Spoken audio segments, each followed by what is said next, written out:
The lived experience thing is just a totally different deal. And hearing those stories directly from the people who live them, I think has immense impact. And it's a great complement to all the other types of education that's going on.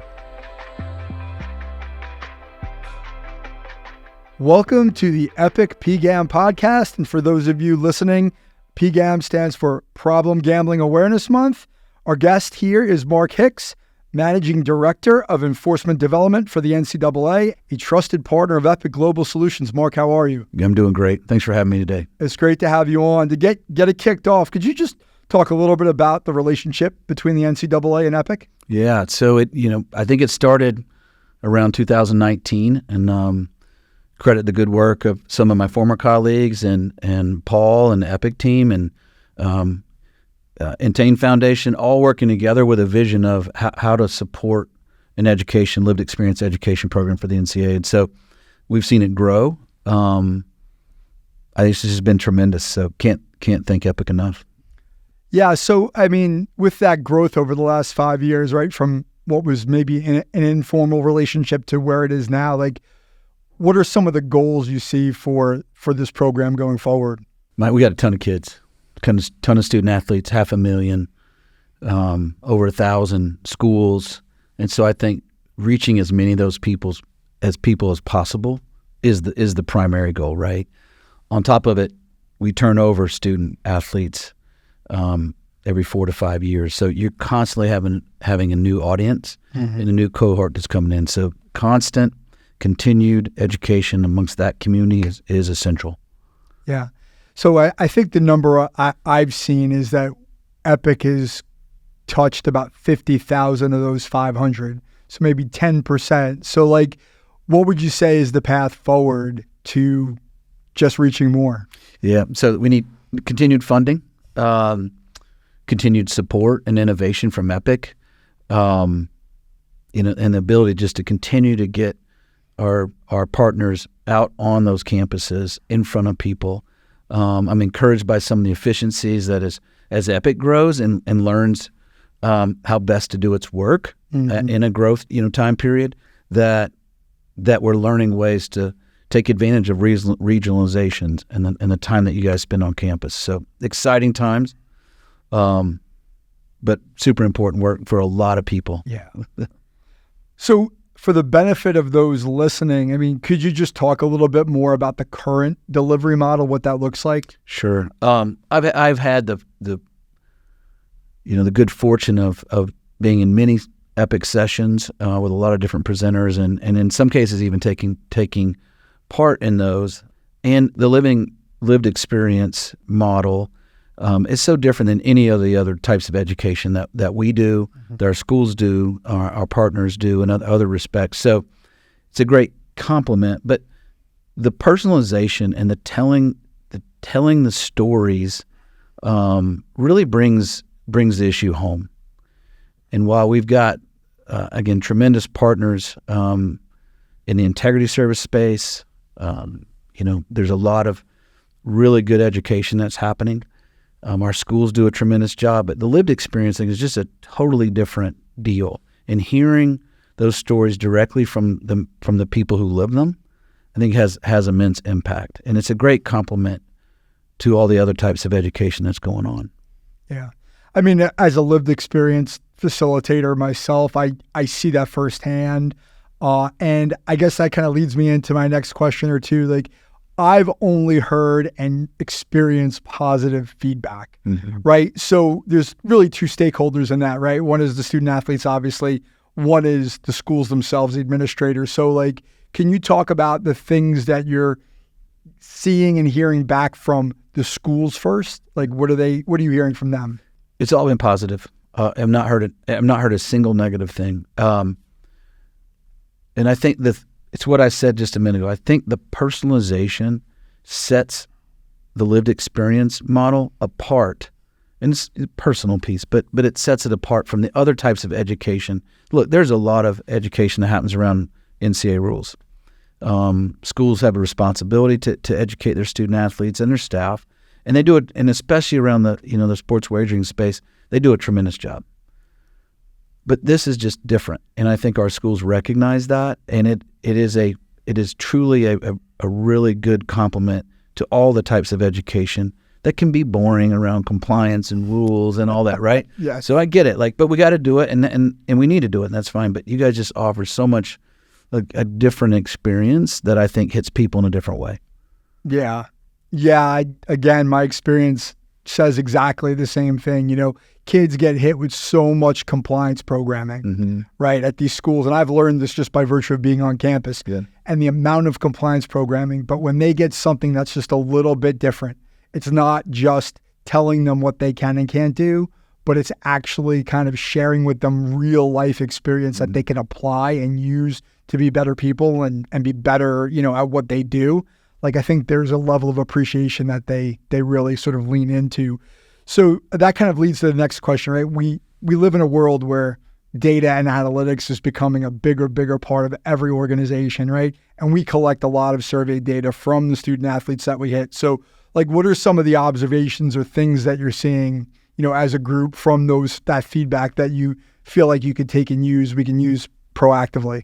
Yeah, well, and you mentioned earlier, it's remarkable, 200 schools and 50,000 student athletes. And I think the data collection is very helpful and informs on your work. And it just underscores the continued importance and the impact you all are having. But I think it's the same thing we've been talking about. The data is showing that the personalization, engaging with someone who's lived through problem gambling harm, addiction, again, terrible experiences, but I think it just speaks to them in a different way. And I think our data is bearing that out, right? And a continued need for that type of education. I'm not sure education is even the right term, but that exposure to the other side of things, in addition to I don't want to undermine the compliance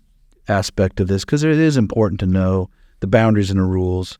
But it just, the data is showing that you guys have impact in a different way. Yeah. That's obviously helpful. And it's moving. It's good to hear. I speak from personal experience myself, and standing next to you all or sitting in the audience and just listening to those stories, and they're personally moving to me, as a parent, right? So a parent of younger kids, a 9th grader and a 6th grader, and they're just on that cusp of starting to absorb the marketing that's around them. And so being able to see people who have taken that and then gone over the edge is just so moving. Again, as a parent, it underscores the importance from person. Yeah, and I think one of the things I've experienced personally in those sessions is people, young student athletes coming up to me after sessions talking about people in their lives who've had this experience of maybe having a problem with gambling, whether it's a friend or a loved one. What do I do, right? And it goes beyond just the, hey, what can I do and what can I do, and if I do it, what's the consequence? Or even if I do it, you have more control. But when it's happening to somebody that you love and you don't know what to do, but understanding the behavior a little bit more from somebody who's been in it can just really help them put things in perspective, or think about what can I do to help versus I have no idea, because it's such a unique behavior. So I think one of the things that we've experienced, and I'm sure you know this from the data and the conversations you're having with my colleagues at EPIC, is, the vast majority of the contact we've had up until this point has been at the Division I level. So can you talk about the importance of really expanding the offering to the Division II and III level to hit more kids who are maybe, exposed to less resources? Yeah. And this is important because gambling harm, problem gambling, does not discriminate based on the division that you participate in. I see stories and countless examples through our regulatory system where we have young people and coaches, administrators that are engaged in a tremendous amount of betting, underage betting, from the Division III space. Same with Division II. I don't think we can truly say this is Division I problem, 2 or 3. there are different integrity concerns at different levels based on what's offered, who's participating, that type of thing. But that's not what we're talking about here. We're talking about young people and adults to some degree who are getting involved in gambling, who may end up developing a problem, right? And so that's not about the division. It doesn't matter where you go to school. And we also continue to hear that they're coming into college with these habits. And so, the root and the start of that may have zero to do about how good an athlete they are, where they play, and what division they're in. Yeah.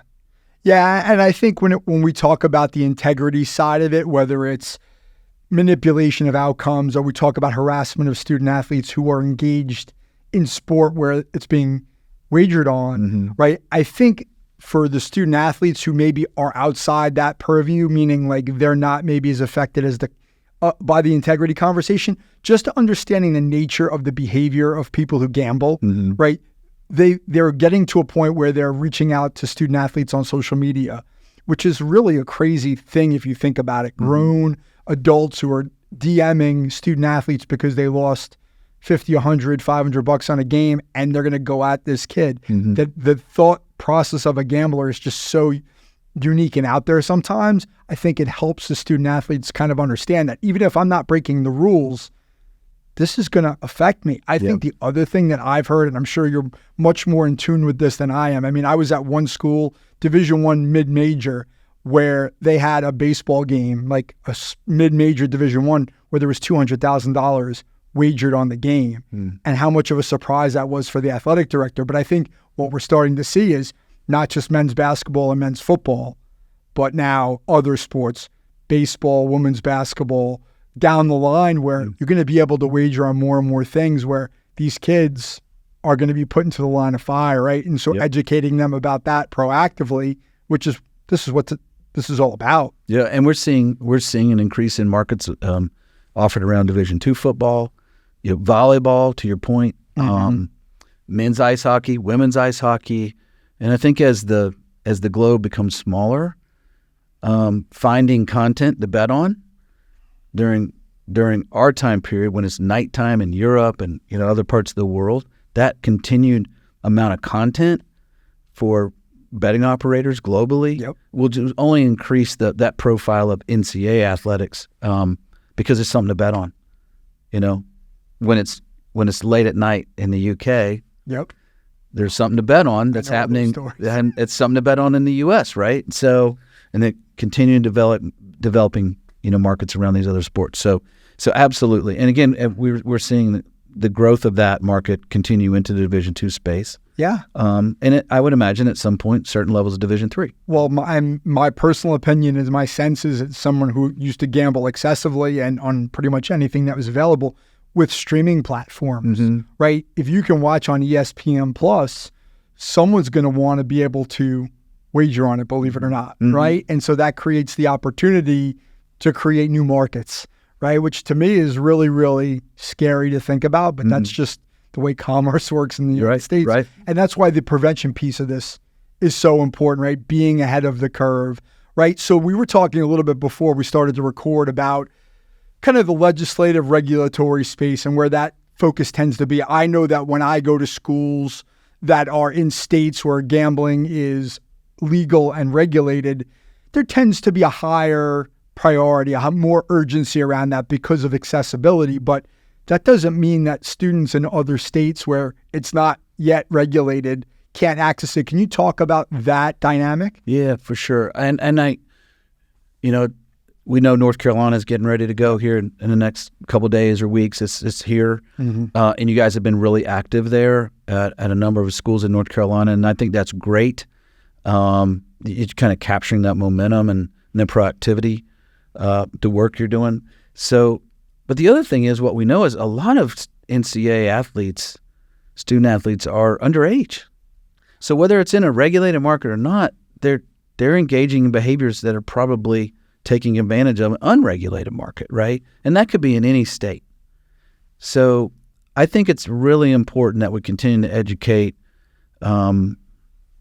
these young folks and these student athlete, their cohorts across the country, and not just where it's the latest, hot button idea or issue with going online, but I think that this particular cohort, 18 to 22, a lot of those kids are coming into college having already bet, like we said, and then also a lot of them are just underage anyway, and so I think we just have to view that as this is an issue for the whole country, not just where it's a regulated market, right? Yeah. So.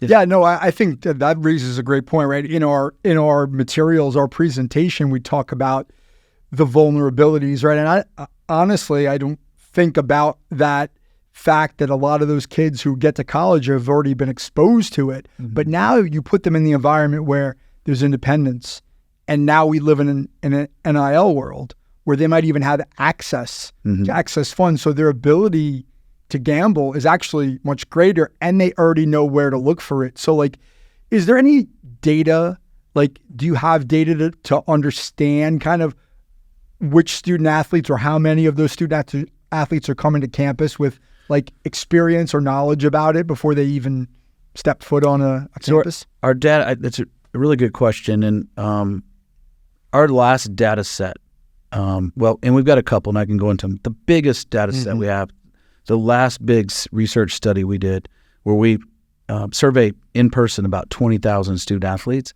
was done in 2016. So that's prior to the explosion of legalized sports betting in the United States. We were supposed to do it during COVID, but COVID hit, and that restricted our ability to pull that off. And so we're literally undergoing that exercise right now, and that'll, I think, really tell a tale of where we are specific to our student athlete population. We did a study about a year ago, a little smaller subset, but of individuals who are 18 to 22. So not just student athletes. There were some student athletes, but what we saw, 18 to 22, is almost 70% of those surveyed had engaged in some form of sports betting. And so the data there is it's really, and I think it was just short of 70% of the student athletes in that population. They were right there too, maybe even a little more. So again, that data is still coming in. We're really excited about the research study that's happening. And got our good friends in our research department, the NCAA, that lead that exercise. We have partnerships with our faculty at the athletic rep community on campuses that really pull that off. But I think this is going to be a fascinating survey and a large amount of data that will inform on those questions that you just asked. Yeah, I mean, listen, I think sometimes it takes that kind of concrete data to open people's eyes, hey, this is much more prevalent than you ever imagined or that you care to even think is real. Now it's going to make people be like, okay, we need to do something about this. Until they have that proof, it's almost out of sight, out of mind, which is why we're in there doing prevention. So you mentioned North Carolina and that they're moving toward mobile wagering right here this month. So there's been a lot of exposure coverage about that in the media, and that's obviously just one example. I mean, can you just talk about the media's role or participation or their view of the regulated gambling space? Yeah, so it's been certainly prominent. We've seen a lot of stories around first the Super Bowl, not college athletics, but attention around that. And I would imagine, going into our tournament season, March Madness, that we'll see additional stories around sports betting and the impact it's having in the United States. I think the coverage has been good. They've done a really good job highlighting the challenges, because this is a complicated issue, it's a complicated space, and I think they've been fair. I'd love to see more coverage around the unregulated market, whether that's big companies that are on the edge of what's regulated and what's not, and to the consumer may look no different than a regulated licensed operator, right? But also, I think the black market type stuff, from what we hear, is still alive and well. Whether it's young people creating that market with having bookies in a high school or on campus, working up through somebody else, or even just people engaging in sports wagering that don't want to pay taxes. These things continue to drive that market. So I think it'd be interesting to see what the media does with that, and then also the impact of harassment. There's, I think, a lot of need to showcase what's happening there and the real problem. It's something that President Baker and the NCAA certainly focused on. And also I think just, really just the continuing explosion and the impact, the explosion of the regular market and the impact it's having socially on really young people, high school age folks, but also just the growth of the RG community and their efforts, the work you're doing, the work that a lot of the operators are really starting to get engaged with now in trying to help these, less, the unfortunate impacts that we're seeing that come with legalized sports betting. So I think those are oftentimes, I feel like the media is really drawn to the integrity piece, which is great and it should. It's certainly a concern that we all share, everybody in the space. We all may have a little bit different motivations, but we're all concerned about integrity. But there's so much more, right? It's the impact, problem gambling, age. So all of that, I think, is really could make some really fascinating studies, and the media is a big part of that. So, right. Yeah. Well, and I think you make a really good point about like the different interested parties coming together to create a more mature market where we understand things better. We have better control over what goes on in the market. And the media is a piece of that informing, right? If there's good information going out to the consumer, to the student athlete, to the people around, now all of a sudden we're sort of creating an ecosystem that, while maybe it's not ideal, right? Because it results in externalities like, problem gambling, but that's anything else, right?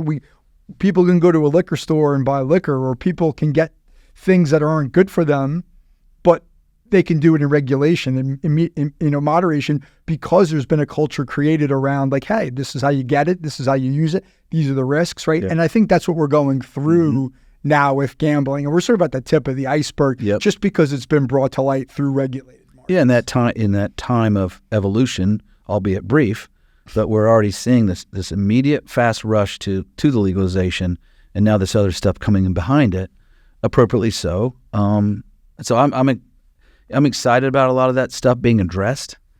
So again, going back to your question, I think the media does play a real big role in continuing to make sure that we're focused on that as a community. Yeah, I'm going to ask a follow-up question, or maybe it's not a follow-up, maybe it's just separate and it's kind of a little out of left field. But like in terms of like, if I'm thinking about my own experience as a gambler, because when I gambled in my teens and 20s and 30s, I had an illegal bookmaker. I didn't have an online option, or at least not until the very end where it was a little different. But by and large, I went and sought it out. Right now, with the legalization of it, there's just so many more options, I feel like, in terms of what you can bet on. So the question I'm going towards is like for individual proposition bets, like players, right? If you can bet on a college athlete, like what does that do to integrity? If it's now we're getting down to the level of you can bet on Joe or Mary Smith individually, where it's not just a team, but it's that person. Like, how do you view that from where you sit in your role? It obviously creates additional risk because it only takes one person. Yeah. Like in a team sport, right? In football, it would, a prop bet specific to a player's performance essentially sets the stage for the potential of integrity issues there. Sports like tennis, I think if you look overseas, and they deal with a lot of integrity issues, and mainly because it hinges on one person, right, and their performance, or one part of a match. So not even winning the game, it's one part of the match. So that risk is there. You didn't ask this, but probably a major focus, though, not probably, a major focus for our attention around prop bets has been harassment. So we have seen situations where student athletes are singled out based on their performance and face all kinds of harassment, whether it's online. They'll talk about letting family members down, letting their classmates, people they live in apartments or dorms with. So in some ways, taking that target off the back of an individual from a harassment standpoint, I think is certainly an issue that we are focused on, and where we can alleviate those harassment concerns, then that's an area we're gonna focus on. So not to limit betting, not to limit prop bets, but the ability for the person who loses money on an individual's, performance, and then to take it out on them, it feels so unnecessary, and there ought to be a better way of going about it. Yeah, I've been in so many sessions where I've asked the question from student athletes, particularly basketball players, right? They seem to be most affected. Like, who has been contacted, harassed? And there's always more than one hand that goes up. I've had SIDs talk about social media feeds. The coaches talk about what they hear behind the bench, right? So that's a lived experience that we can use and learn from, right? It really puts into context what the gambler is capable of doing and why it's so unfair to these student athletes who work so hard to get to where they're at, and using the information to be better, right? How do we use that information to be better so that we can then educate people like, hey, it's not just integrity. It's this person's being harassed because they missed a 3-point shot or a free throw, or they scored too many points, which is, like, it's all in good fun theoretically, right? But when it starts to affect other people's lives, it's not ideal. So go ahead and interrupt you, but the other wrinkle there is the longer we're in it, the more we see student athletes betting on themselves. And that just allows for a whole nother complicated set of situations, right? Where, and oftentimes, and almost every time that I've seen, is the student athlete betting on themselves to overachieve, to score more points than what the line would have set for them, right? And so, or to rush for more yards, or throw more touchdowns, catch more touchdowns, or whatever. But I think that often could entice the student athlete to say, I'm going to bet on me because I'm confident about my abilities. And it drives me that where it goes south, and I've heard your colleague Dan talk about this, but where it goes south is, well, what point does the athlete, especially in the team sport, start saying, well, I don't like what coach called, so I'm going to take the game in my own hands, or I'm going to take the last shot because I believe that we're going to make it if I shoot it, and if we don't, I'm going to lose money because I've bet on us. I've bet on me. I need to score one more point, right? Sure. So, and while one could argue, is that an integrity? It's a really fascinating question to me. But regardless of whether we classify that as an integrity issue, it certainly factors into the outcome of the game, and the ability to play as a teammate. And when I've talked to people, including folks that work with you, when they've analyzed what they went through when they were making bets on themselves, they didn't think about it being a problem. In fact, they were motivated by that. But as they reflected back, how terrible a teammate they were, berating their teammates when teammate does something wrong, where you didn't pass it to me, thinking I need one more basket here. And so how out of control and how driven for other reasons the athlete becomes when they're betting on themselves. So I that's another area where player props, I think, is just, for our young people, it's really, enticing when those are available. Yeah. So.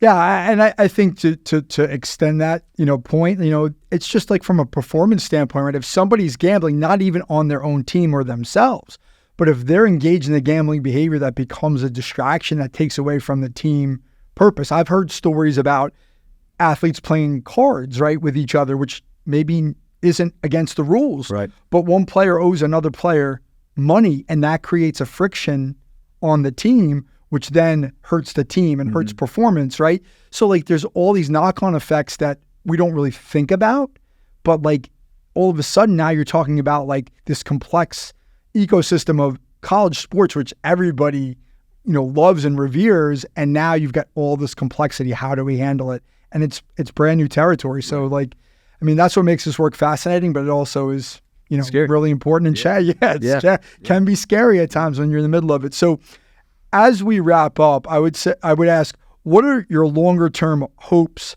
for these gambling harm prevention programs that we're delivering to support the NCAA community, all levels? Yeah, it just goes back to where we're sitting earlier. I think there's scope. I think there's always going to be an appetite. So I think the goal is to continue to scale, to continue to get in front of people. You're going to have new student athletes fresh on campus, and to raise that awareness of what's at stake, right? And that's what you guys do, and you do a tremendous job at it. we're so happy to support that. We're happy that others support that as well, and your partners. And so the goals are pretty simple. Is just reach as many people as you can, and we got a lot of people. So continue to do the good work. Yeah, I mean, scaling in any business is always is a challenge, right? So, well, Mark, I appreciate you coming on and talking to us. It was great to catch up and hear from you about all this important stuff we're talking about. So, hope we could do it again soon. Thanks, Mike. Anytime, man. Appreciate you.